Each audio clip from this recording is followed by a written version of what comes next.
Jona lo awuphathile Jona lo mncane ba hayi lo New Testament lo Old Testament Sakela sifundele verse number 15 verse number 15 manje phethele isingisi mina baba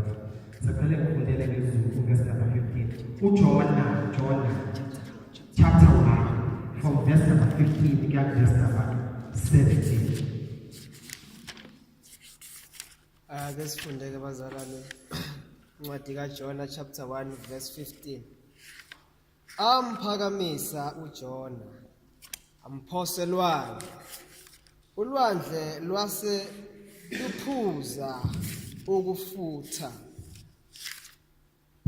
amadoda asesaba uJehova ngokwesabo okukhulu ahlabela uJehova umhlatshelo enza izithembiso uJehova wammisela inhlanzi enkulu kuba imgwinye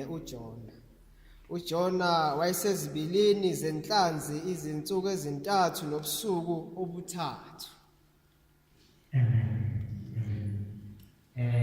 bese sifunda amakhosi esibili chapter number 13 uverse number 21 uthi wona kwathi lapho besamdela umuntu othile beka babona iviyo bamlahla umuntu ethuleni likaEliya loyo muntu